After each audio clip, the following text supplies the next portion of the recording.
One time அவர் சொன்னாரு rank முடிச்சு வரும்போது கண்டிப்பா மோகன் சார் கையால உனக்கு ரெகக்னேஷன் கிடைக்கும் அப்படின்னாரு. அன்னைக்கு நைட்டு தான் நான் பேசிட்டு இருந்தோம். சார் இல்லை, கரெக்டாக ஒரு 3 வருஷத்துல சார் கையால திரும்பி அது எனக்கு கிடைக்கும் போது ரொம்ப சந்தோஷமா இருக்கு சார். இந்த இடத்துக்கு கண்டிப்பா அவர் இல்லைன்னா இந்த இடத்துல நான் இல்லை. கண்டிப்பா ஃபர்ஸ்ட் தேங்க் வந்து என்னோட வீட்டுக்காருக்கு இதை சமர்ப்பணம் பண்றேன். ஒவ்வொரு வாட்டியும் சொல்லுவாரு, எப்பொழுதுமே சொல்லிக்கிட்டே இருப்பாரு, மைல்ஸ்டைல் வாழ்க்கையை மாத்திருண்டி, கண்டிப்பா எனக்காக கொஞ்ச நாள் மட்டும் சப்போர்ட் பண்ணுன்னு சொன்னாரு. கொஞ்ச நாள் சப்போர்ட் பண்ணேன். ஆனா அந்த மைல்ஸ்டைல் மாதிரி வேற எங்கேயும் இப்படி ஒரு கம்பெனி கிடைக்காதுங்க.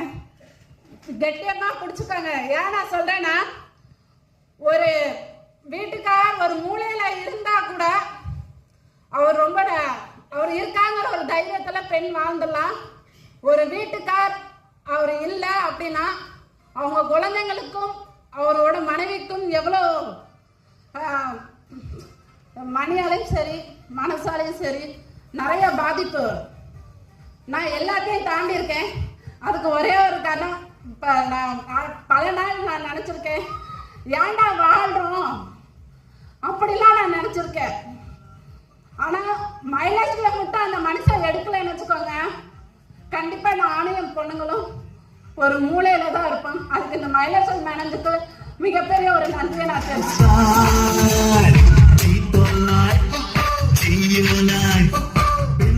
அதே மாதிரி கரெக்டா ஆக்சுவலி 3 ப்ரோக்ராம் வந்து நான் ஃபர்ஸ்ட் ஸ்டேஜில் ஏறினது ஃபர்ஸ்ட் டைம் அதுதான்.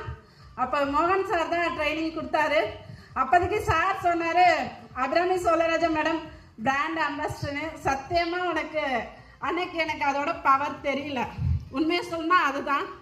இதே நான் ஐடிசி முடிச்சுட்டு அடுத்த நிமிஷமே சார் ஒரு மெசேஜ் போட்டார், ரியலி ஐ ப்ரௌட் யூ அப்படின்னு போட்டிருந்தாரு.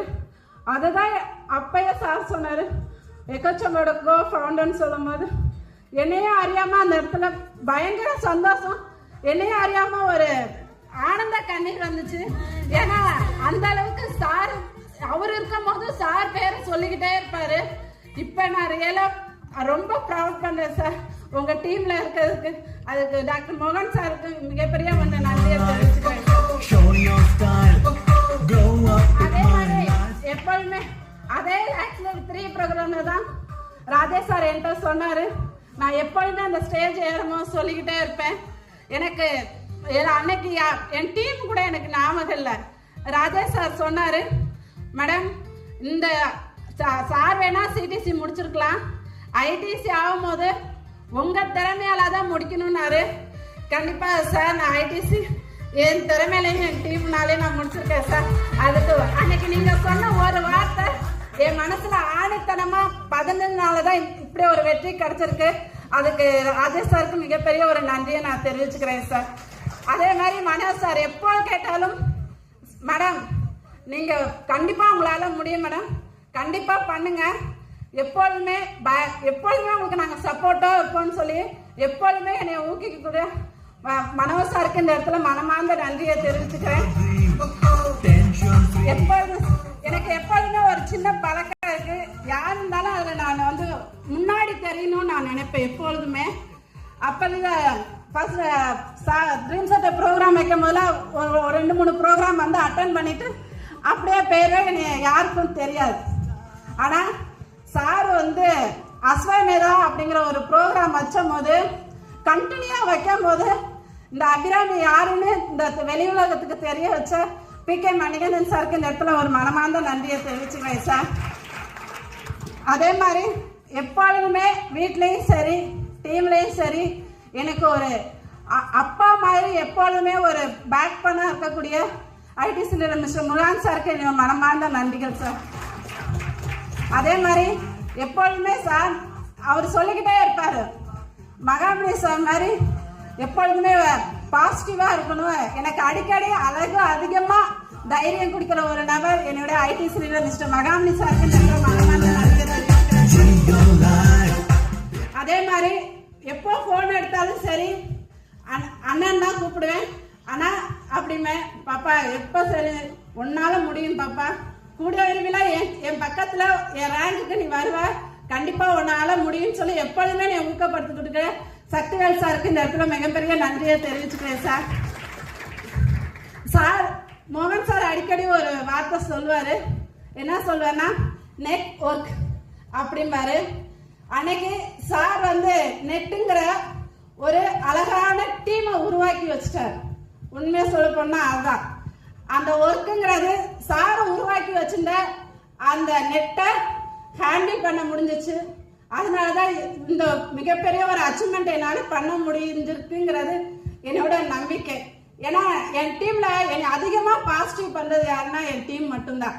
என்னை ஒரு எங்க வேணாலும் நான் யோசிச்சு பார்த்துருக்கேன். எந்த ஃபீல்டுக்கு போனாலும் ஒருத்தவங்க இல்லைன்னா அந்த இடத்துக்கு இன்னொருத்தவங்களை கொண்டாந்து நிப்பாட்டும் போதே அவங்கள ஏத்துக்குவாங்களாங்கிறது மிகப்பெரிய ஒரு டவுட்டு தான். ஆனா என் டீம் அப்படி கிடையாது. என்னை ஸ்டார்டிங்ல இருந்து சரி இந்த செகண்ட் சரி என் வாழ்க்கை ஃபுல்லா சரி என் டீம் எப்பொழுதுமே எனக்கு சப்போர்ட்டா இருக்கும். மேடம் உங்களால முடியும், நீங்க சீக்கிரமா போங்க மேடம், உங்க பின்னாடியே நான் வந்து பிடிச்சிருவேன்னு சொல்லி எனக்கு எப்பொழுதுமே எனக்கு உறுதுணையா இருக்கக்கூடிய என்னோட டீமுக்கு என்னை மனமார்ந்த நன்றிகள் தெரிவிச்சுக்கிறேன். சொல்றேன், லேடிஸ்க்கு வந்து அதிகமா மனதளவில் நம்ம பாதிக்கப்படுவோம் தான் நான் ஒத்துக்கிறேன். நிறைய இடைஞ்சல்கள் வரும், கண்டிப்பா வரும். என்னையும் சரி மற்ற பெண்களுக்கு எனக்கு ஒரு பிரச்சனை, உங்களுக்கு ஒரு வித்தியாசமான ஒரு பிரச்சனை வரும். யார் பிரச்சனைய தள்ளி வச்சுட்டு நம்ம யாருன்னு காட்டணும், அப்பதான் இந்த உலகம் நம்மளை மதிக்கும். கண்டிப்பா என்னால ஐடிசி ஆக முடியும்னா கண்டிப்பா உங்களாலேயே ஐடிசி ஆக முடியும். கூடிய விரைவில் அதிகமான இங்க வந்து ஸ்டேஜ்ல நிற்கும் போது நாங்க 3 பேர் மட்டும் ஓரமா நின்றோம். நான் நினைச்சேன் நெக்ஸ்ட் டைம் ஒரு மாதிரி ஒரு ப்ரோக்ராம் வரும்போது ஜென்ஸ் எல்லாம் ஓரம் தள்ளிட்டு அதிகமான லேடிஸ் கண்டிப்பா எனக்கு நம்பிக்கை இருக்கு லீடர். அடுத்தபடியா வரும்போது அதிகமான ஐடிசி லீடர் கண்டிப்பா எக்கச்சம்பள வரும்னு சொல்லி முடிச்சுக்கிறேன். Thank you leader.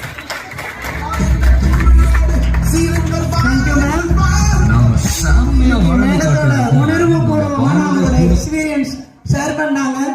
மேடம் வந்து உண்மையிலேயே ஒரு பாரதி கண்ட புதுமை பெண் அப்படின்னு சொல்லுவாங்கல்ல, பாரதி கண்ட புதுமை பெண்ணை பாரடி, தரித்திரம் தலைத்து சரித்திரம் படைக்க வாடினி, நம் கதையை கேட்க கம்பன் களத்தில் இல்லையடி,